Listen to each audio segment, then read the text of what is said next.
Hello everyone, welcome back to our YouTube channel defence point. और दोस्तों, आज के हमारे इस वीडियो में हम आप लोगों के लिए लेकर के आए हैं कोस्ट गार्ड नाविक एग्जाम की तैयारी के लिए मिक्स क्वेश्चंस का एक स्पेशल मॉक टेस्ट, जो कि आपके मोस्ट सिलेक्टेड और प्रीवियस ईयर्स क्वेश्चंस के ऊपर बेस होने वाला है। तो वीडियो को एंड तक देखिएगा, और साथ ही अगर आप लोग इस चैनल के ऊपर पहली बार विजिट कर रहे हैं तो इसको सब्सक्राइब कर लें और बेल आइकन को प्रेस कर लें, ताकि आप लोगों को हमारे द्वारा दिए जाने वाले सभी लेटेस्ट अपडेट्स मिलते रहें। तो चलिए शुरू करते हैं वीडियो बिना किसी देरी के। तो देखिए, पहला प्रश्न जो कि दिया हुआ है कि जल वाष्प के पुनः जल में रूपांतरण की प्रक्रिया हेतु निम्न में से किस शब्द को जो है उपयोग किया जाता है। तो ऑप्शंस दिए गए हैं संघनन, वाष्पीकरण, हिमीकरण या फिर ऊर्ध्वपातन। तो दोस्तों, यहाँ पे आपका राइट आंसर हो जाएगा ऑप्शन ए, संघनन यानी कि कंडेंशन। तो देखिए दोस्तों, अगर बात करें कि कंडेंशन क्या होता है, तो दोस्तों जल वाष्प के पुनः जल में बदलने की जो प्रक्रिया होती है उसी को जो है संघनन या फिर कंडेंशन बोला जाता है। फॉर एग्जाम्पल, ओस हो गया, कोहरा हो गया, बादल हो गया, ये सब जो है आपके संघनन के एग्जाम्पल होंगे। क्योंकि दोस्तों आप लोगों ने देखा होगा कि जब ओस धरती पर गिरती है तो कुछ समय बाद जो है वो आपके जल में रूपांतरित हो जाती है, यानी कि जल की बूंदों में बदल जाती है। अब देखिए प्रश्न संख्या 2। यहाँ पे क्वेश्चन दिया हुआ है कि निम्न में से कौन सा वन्यजीव अभ्यारण्य जो है ये आपके गोवा में स्थित है। तो ऑप्शंस दिए हुए हैं डांडेली वन्यजीव अभ्यारण्य, भगवान महावीर वन्यजीव अभ्यारण्य या फिर चिनार वन्यजीव अभ्यारण्य या ऑप्शन डी इंटरव्यू आइलैंड वन्यजीव अभ्यारण्य। तो दोस्तों यहाँ पे आपका राइट आंसर हो जाएगा ऑप्शन बी, भगवान महावीर वन्यजीव अभ्यारण्य जो है ये आपके गोवा के अंदर स्थित है। ठीक है। और वहीं अगर बात करें कि दांडेली वन्यजीव अभ्यारण्य कहाँ पर स्थित है, तो ये दोस्तों आपके कर्नाटक राज्य के अंदर स्थित है, और इसके बारे में ऑलरेडी मैंने आपको पहले भी बता रखा है। और जो आपका चिनार वन्यजीव अभ्यारण्य है ये आपके केरल राज्य में स्थित है। तो दोस्तों ये तीनों ही काफी इंपॉर्टेंट हो जाते हैं, तो इनको भी जो है आप लोग साथ में ध्यान में रखेंगे। नाउ क्वेश्चन नंबर 3, और यहाँ पे क्वेश्चन दिया हुआ है कि र्यूमर पैमाने के द्वारा निम्न में से क्या मापा जाता है। तो ऑप्शंस दिए गए हैं चाल, प्रत्यास्थता, लंबाई या फिर तापमान। तो दोस्तों यहाँ पे आपका राइट आंसर हो जाएगा ऑप्शन डी, टेम्परेचर यानी कि तापमान।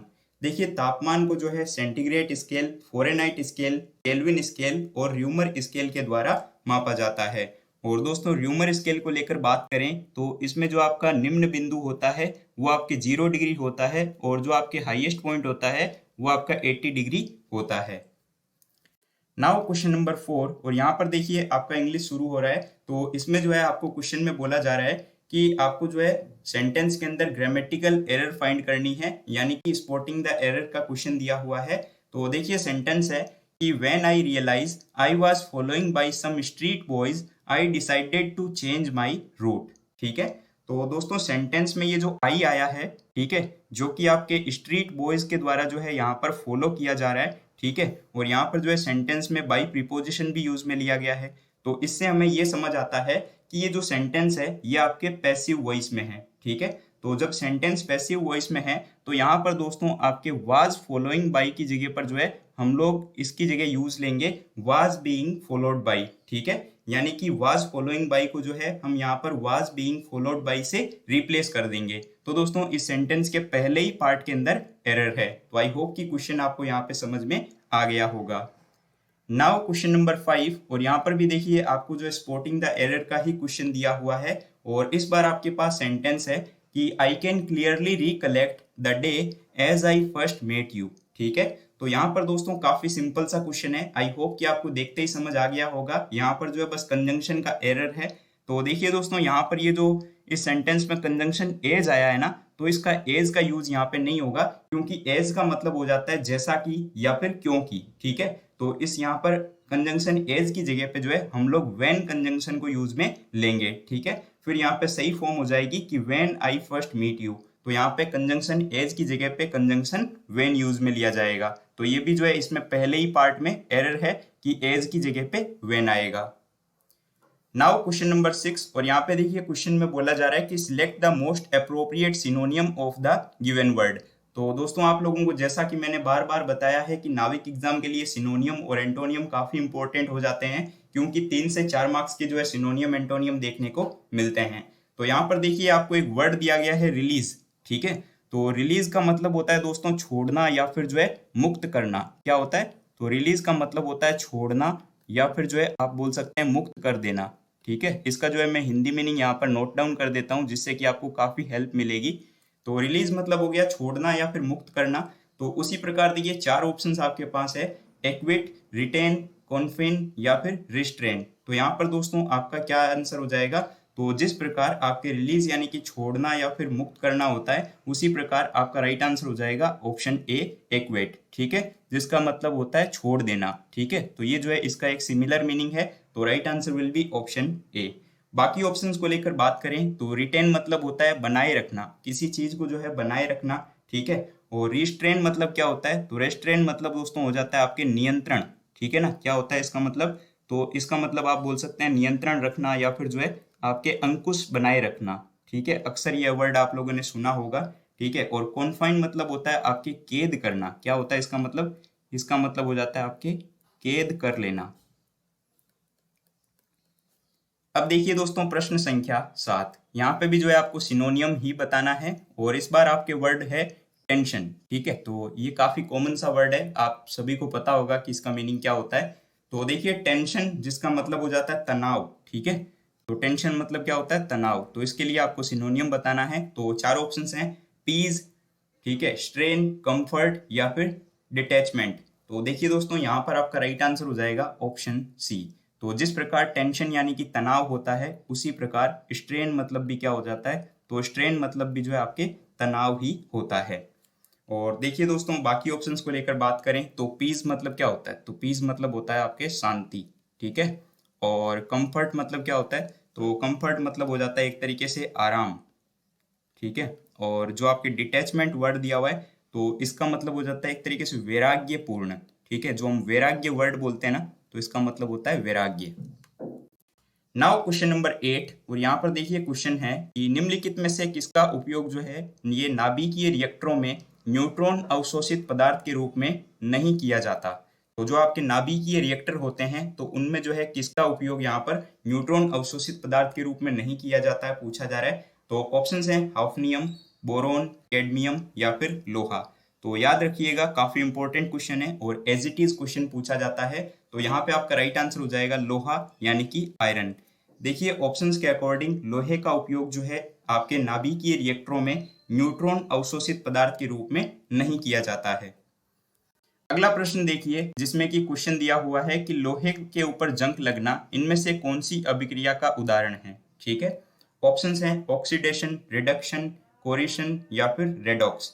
तो यहाँ पे दोस्तों आपका राइट आंसर हो जाएगा ऑप्शन डी, रेडॉक्स अभिक्रिया। देखिए नमी या फिर जल की उपस्थिति से जो है रेडॉक्स की अभिक्रिया के फलस्वरूप क्या होता है कि लोहे की वस्तुओं के ऊपर आप लोगों ने अक्सर देखा होगा कि एक लाल भूरे रंग की जो है परत जम जाती है। ठीक है, और ये जो आपके लाल भूरे रंग की परत जो होती है ना, ये फेरिक ऑक्साइड की होती है। ठीक है, फेरिक ऑक्साइड क्या होता है? तो फेरिक ऑक्साइड होता है Fe2O3। ठीक है ना, तो इसको बोलते हैं हम फेरिक ऑक्साइड। तो लोहे के ऊपर जो है एक लाल भूरे रंग की जो है परत जम जाती है जो कि होती है आपके फेरिक ऑक्साइड की। और दोस्तों हम क्या करते हैं कि लोहे को जंग लगने से बचाने के लिए उसके ऊपर जो है जस्ते की परत का एक लेपन कर देते हैं जिसको हम लोग गैल्वेनाइजेशन यानी कि यशदीकरण बोलते हैं। ठीक है, नाउ क्वेश्चन नंबर 10, और यहाँ पे क्वेश्चन है कि निम्नलिखित में से कौन सा लेंस सदैव आभासी, सीधा और छोटा प्रतिबिंब बनाता है। तो ये काफी इंपॉर्टेंट क्वेश्चन है, ध्यान दीजिएगा। ऑप्शंस दिए हुए हैं कॉन्वेक्स, कॉनकेव या ऑप्शन सी उत्तल और अवतल दोनों या ऑप्शन डी इनमें से कोई नहीं। तो दोस्तों यहाँ पे आपका राइट आंसर होगा ऑप्शन बी, कॉनकेव यानी कि अवतल लेंस।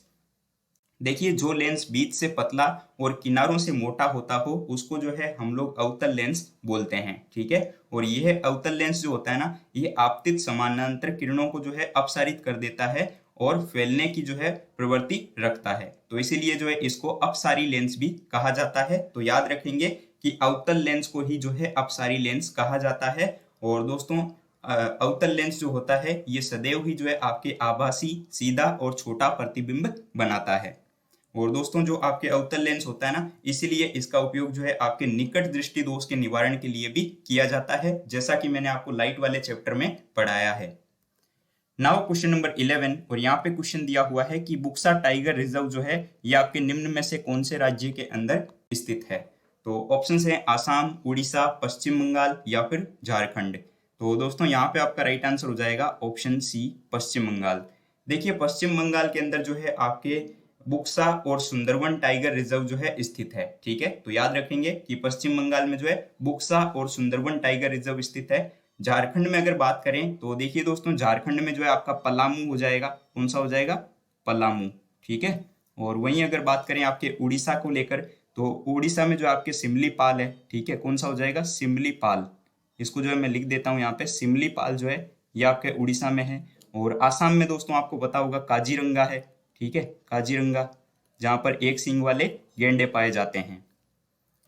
अब देखिए दोस्तों प्रश्न संख्या 12, और ये दोस्तों काफी टॉप लेवल का क्वेश्चन है, इसको आप ध्यान से समझिएगा। यहाँ पर जो है बहुत ही अच्छा कॉन्सेप्ट फॉलो हो रहा है। तो इस क्वेश्चन में बोला जा रहा है कि उस पद का चयन करें जो निम्नलिखित श्रृंखला में प्रश्नवाचक चिन्ह के स्थान पर आ सकता है।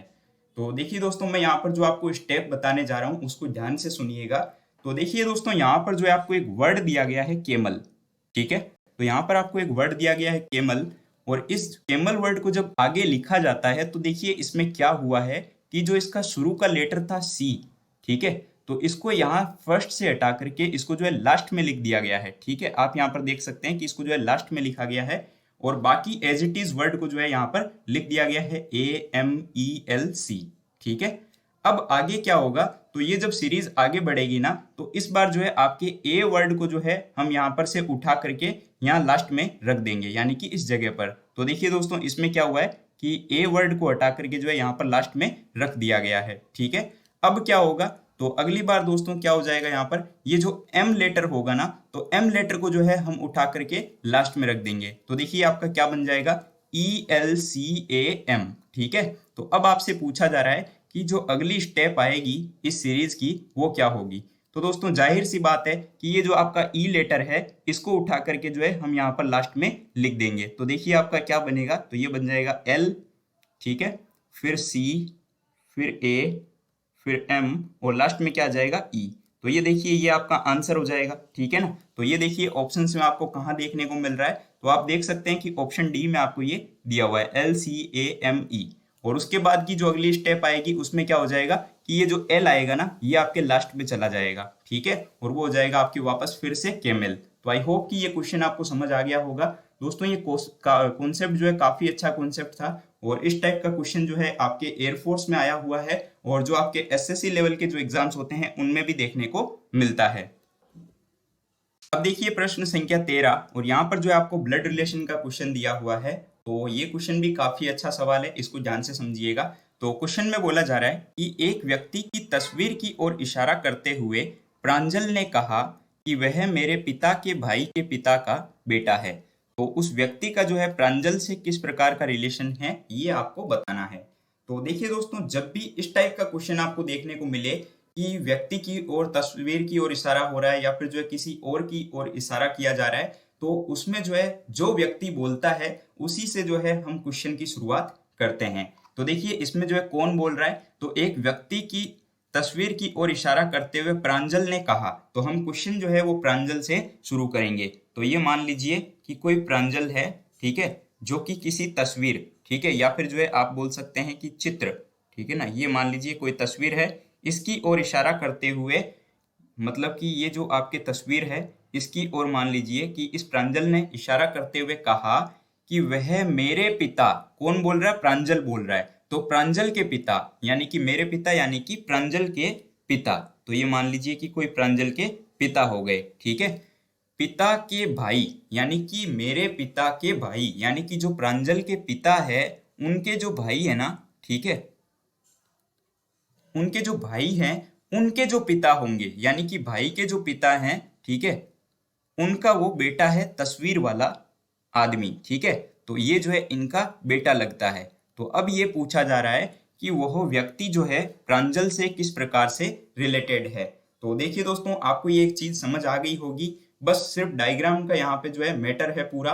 तो देखिए कि प्रांजल के जो पिता है, ठीक है, तो प्रांजल के जो पिता है और उनका जो भाई है, ठीक है, और उनके जो पिता हैं यानी कि जो प्रांजल के दादा है ना, तो उनका बेटा है वो तस्वीर वाला व्यक्ति। ठीक है, जो प्रांजल के दादाजी हैं उनका बेटा है वो तस्वीर वाला व्यक्ति। तो दोस्तों ये क्या हो जाएगा, ये आपके प्रांजल का चाचा लगेगा, ठीक है ना। प्रांजल का क्या लग जाएगा, चाचा। तो यहाँ पर देखिए आप ऑप्शंस में देख सकते हैं कि यहाँ पर जो है आपको अंकल दिया हुआ है ऑप्शन ए के अंदर। इसको मैं जो है फिर से रिपीट कर देता हूँ, ध्यान से समझिएगा। तो यहाँ पर बोला गया है कि एक व्यक्ति की तस्वीर की ओर इशारा करते हुए प्रांजल ने कहा। तो ये मान लीजिए कि कोई प्रांजल है जो कि इस तस्वीर की ओर इशारा करता है और बोलता है कि वह मेरे पिता के भाई, ठीक है, यानी कि प्रांजल के जो पिता है उनके जो भाई है और उनके जो पिता है ना उनका बेटा है, ठीक है। तो यहाँ पर आपसे पूछा जा रहा था कि प्रांजल को जो है तस्वीर से क्या रिश्ता है। तो दोस्तों जाहिर सी बात है कि जो हमारे पिता होते हैं उनके जो पिता है वो हमारे दादाजी लगेंगे और दादाजी का जो बेटा होगा वो हमारा चाचा लगेगा, ठीक है। तो राइट आंसर हो जाएगा ऑप्शन ए। अब देखिए प्रश्न संख्या 14, और ये भी क्वेश्चन काफी टॉप लेवल का क्वेश्चन है और यहाँ पर जो है आपके मिसिंग नंबर या फिर जो है सीरीज से इस टाइप का क्वेश्चन देखने को मिलता है। तो देखिए दोस्तों यहाँ पर जो है आपको इस सीरीज में जो है कुछ पेयर्स दिए हुए हैं, जैसे कि ये आपका एक पेयर हो गया, ठीक है, और उसके बाद जो है ये आपका दूसरा पेयर हो गया। और अब आपको तीसरे पेयर में पूछा जा रहा है कि ये जो क्वेश्चन मार्क है इसकी जगह पर जो है यहाँ पर कौन सा नंबर ऑप्शंस में से रिप्लेस होगा। तो देखिए दोस्तों हम पहले पेयर को उठा करके देखते हैं कि इसमें क्या हुआ है। तो यहाँ पर देखिए आपको 341, 521 और ब्रैकेट के अंदर एक नंबर दिया हुआ है 16। तो दोस्तों हम यहाँ पे क्या करेंगे कि ये जो आपको 341 दिए हुए ना इनको हम आपस में जोड़ लेंगे, यानी कि 3, 4 और 1 को आपस में जोड़ेंगे और उसके साथ ही जो है हम आपके जो 521 दिए हुए ना उनको जोड़ लेंगे। तो 5, 2 और 1, ठीक है। तो इनको देखिए जोड़ने से आपको क्या मिलेगा, तो 3 और 4 7, 7 और 1 8 हो जाएगा, ठीक है। 8 प्लस 5 और 2 7, 7 और 1 8, तो 8 8 कितना हो गया, 16 हो गया। यानी कि आपको जो है मिडिल वाला नंबर देखने को मिल जाता है अगर आप लोग इन दोनों नंबर्स को ऐड करते हो। तो उसी प्रकार से देखिएगा यहाँ पर 6, 1 और 3 को अगर मैं ऐड करता हूँ तो 6 और 1 7 हो जाएगा, 7 और 3 कितना हो जाएगा, 10, ठीक है। उसी के साथ हम कितना ऐड कर लेंगे, 8, 1 और 1 6, ठीक है। तो 8 और 1 9 हो जाएगा, 9 और साथ ही जो है आपके 6, यानी कि हो जाएगा 15। इनको जोड़ने से आपको मिलेगा यहाँ पे 25, 25 आ गया। तो उसी प्रकार से दोस्तों हम क्या करेंगे आंसर निकालने के लिए कि 4 + 5 + 2 को ऐड करेंगे और साथ ही जो है उसके साथ ऐड कर लेंगे 3 + 2 + 6। तो देखिए यहाँ पे क्या मिल जाएगा, 5 और 4 9, 9 और 2 हो जाएगा आपका 11, प्लस 3 और 2 5 और 6 11। तो इनको दोनों को ऐड कर लीजिए, 22 आ जाएगा और 22 जो है वो यहाँ पे हमारा आंसर हो जाएगा जो कि आपको ऑप्शन ए के अंदर दिया हुआ है। नाउ क्वेश्चन नंबर 15, और यहाँ पे क्वेश्चन है कि हुमायूं नामा जो है वो किसके द्वारा लिखी गई है। काफी इंपॉर्टेंट क्वेश्चन है और प्रीवियस ईयर क्वेश्चन भी हो जाता है। तो देखिए ऑप्शंस हैं फिरदौसी, गुलबदन बेगम, अबुल फजल या फिर काजी नजरुल इस्लाम। तो दोस्तों यहाँ पे आपका राइट आंसर हो जाएगा ऑप्शन बी। देखिए हुमायूं नामा जो है यह प्रसिद्ध मुगल बादशाह हुमायूं की जीवनी है और ये जो है हुमायूं की बहन गुलबदन बेगम के द्वारा लिखी गई है। अब देखिएगा प्रश्न संख्या 16, और यहाँ पर कोडिंग डिकोडिंग का क्वेश्चन दिया हुआ है। तो क्वेश्चन में बोला जा रहा है कि एक निश्चित कूट भाषा में फोस्टर वर्ड को जो है यदि 36 से लिखा जाए, डांस वर्ड को जो है 25 से लिखा जाए, तो इस वर्ड को जो है किस टाइप से लिखा जाएगा। तो देखिए दोस्तों आपको एक वर्ड दिया हुआ है फोस्टर, ठीक है। तो देखिए फोस्टर को किस टाइप से लिखा जाता है, 36 से। और अगर हम देखें तो पोस्टर में कितने लेटर हैं, 1 2 3 4 5 और 6, ठीक है। तो फोस्टर में आपको लेटर देखने को मिल रहे हैं 6, और दोस्तों अगर मैं 6 का स्क्वायर कर दूं तो देखिए मुझे 36 मिल जाता है। उसी प्रकार देखिए डांस में कितने लेटर हैं, 1 2 3 4 और 5, तो 5 का स्क्वायर अगर मैं कर दूं तो मुझे 25 मिल जाता है, ठीक है। तो उसी प्रकार से आप यहाँ पर देख लिए कि यहाँ पर जो है आपके कितने लेटर हैं, 1 2 3 4 5 6 और 7। तो यदि इसमें 7 लेटर हैं तो दोस्तों हम क्या करेंगे कि 7 का स्क्वायर कर देंगे जिससे कि हमें 49 मिल जाएगा, और 49 हमारा आंसर हो जाएगा जो कि आपको ऑप्शन सी के अंदर दिया हुआ है, ठीक है। तो उम्मीद करता हूँ कि क्वेश्चन आपको यहाँ समझ आ गया होगा। इसमें क्या हो रहा था कि जो भी आपको वर्ड दिए हुए हैं उसमें जितने भी लेटर्स हैं उनको जो है हम काउंट कर लेंगे और उसके बाद जो है उनका स्क्वायर करके आंसर निकाल लेंगे। नाउ क्वेश्चन नंबर 17, और यहाँ पर देखिए मैथ्स का क्वेश्चन आपको दिया हुआ है। तो क्वेश्चन में बोला जा रहा है कि दो संख्याओं का अनुपात जो है वो आपके 7:9 है। यदि उनके वर्गों का योगफल जो है वो आपके 8320 है तो दोनों संख्याओं का योगफल जो है वो ज्ञात कीजिए, ये आपको बताना है। काफी सिंपल सा और उतना ही इंपॉर्टेंट क्वेश्चन हो जाता है। तो देखिए दोस्तों मैं मान लेता हूँ कि जो दोनों संख्याएं हैं वो आपके 7x और 9x है, ठीक है। हमने माना कि जो संख्याएं हैं वो आपके 7x और 9x है। उसके बाद देखिए क्वेश्चन के अकॉर्डिंग बोला जा रहा है कि यदि उनके वर्गों का योगफल जो है 8320 है, यानी कि ये जो संख्याएं हैं इनके जो वर्गों का योगफल है, ठीक है, यानी कि 7x का स्क्वायर प्लस 9x का स्क्वायर, ये जो है किसके बराबर है, ये है आपके 8320 के बराबर। अब देखिए इनका जो है स्क्वायर हम कर लेंगे तो ये हो जाएगा आपका 49x स्क्वायर प्लस 9 का हो जाएगा आपका 81x स्क्वायर। अब देखिए ये आपके किसके इक्वल हो गया, 8320 के। इनको अगर हम ऐड करेंगे तो ये आपका दोस्तों हो जाएगा 130 का और x स्क्वायर। तो अब देखिए ये वैल्यू आ गई आपके 8320 के इक्वल। तो यहाँ पर देखिए एक्स स्क्वायर से डायरेक्ट कट जाएगा, ठीक है। 130 से हम अगर 8320 को कैंसिल करेंगे तो ये आपके पास आएगा 64, ठीक है। तो यहाँ से x की वैल्यू आपके पास कितनी आ जाएगी, तो x की वैल्यू आ गई हमारे पास में 8। तो देखिए x की वैल्यू आ चुकी है। अब देखिए दोनों संख्याओं का योगफल, ठीक है, तो दोनों संख्याओं का योगफल आपको ज्ञात करना है। तो दोनों संख्याओं का योगफल क्या हो जाएगा, 9x प्लस 7x, ठीक है। इनका योग क्या आया आपके पास, तो इनका योग आ गया आपके पास 16x। तो अब हम क्या करेंगे, 16 के साथ में जो है x की वैल्यू पुट कर देंगे 8। तो यहाँ पर देखिए आंसर क्या आ जाएगा, 16 इंटू 8 यानी कि 128। तो यहाँ पे आपको दिया हुआ है ऑप्शन ए में 128, तो राइट आंसर हो जाएगा ऑप्शन ए। आई होप कि क्वेश्चन आप समझ गए होंगे। अब देखिए प्रश्न संख्या 18 और यहाँ पे क्वेश्चन है कि 8500 रुपए की धनराशि जो है वो साधारण ब्याज की दर पर 5 वर्षों में जो है आपके 11,900 रुपए हो जाती है। यदि ब्याज दर में जो है 3% की वृद्धि हो जाए तो उसी अवधि में जो है प्राप्त होने वाली धनराशि आप ज्ञात कीजिए। तो दोस्तों यहाँ पर देखिए कि 5 वर्षों में जो प्राप्त ब्याज कितना हो जाएगा, तो हम उसमें क्या कर देंगे कि 11,900 में से 8,500 को माइनस कर लेंगे, ठीक है। तो 5 वर्ष का ब्याज बराबर कितना हो जाएगा, तो 5 वर्षों का प्राप्त ब्याज हो जाएगा आपके 11,900 माइनस हो जाएगा कितना, 8,500, ठीक है। क्योंकि हमें यही अमाउंट दिया हुआ है तो इसमें से हम अगर माइनस करेंगे तो ये वैल्यू आएगी आपके पास 3400, ठीक है। 3400 रुपये आपके पास वैल्यू आ गई है। अब देखिए साधारण ब्याज बराबर कितना होता है, तो साधारण ब्याज बराबर होता है मूलधन गुणा समय गुणा दर बटा 100, ठीक है। तो वैल्यू हम पुट कर देंगे, हमारे पास साधारण ब्याज आ चुका है 3400, ठीक है। साधारण ब्याज 3400 आ गया है। अब देखिए कि आपका जो मूलधन है वो कितना है, 8500 है, ठीक है। रेट आपको फाइंड करना है और टाइम आपको पता है कि 5 वर्ष आपको दिया हुआ था, ठीक है। और यहाँ पर बट्टा में आ जाएगा 100।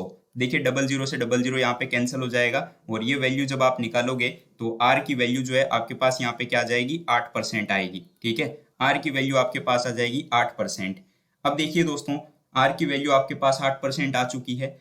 फिर क्वेश्चन में बोला गया कि यदि ब्याज दर में जो है 3% की वृद्धि हो जाए, ठीक है, यानी कि जो आपके रेट आई है 8%, इसमें जो है अब अगर 3% की वृद्धि हो जाए तो जो है आपको बताना है कि उसी अवधि में प्राप्त होने वाली धनराशि क्या होगी, ठीक है।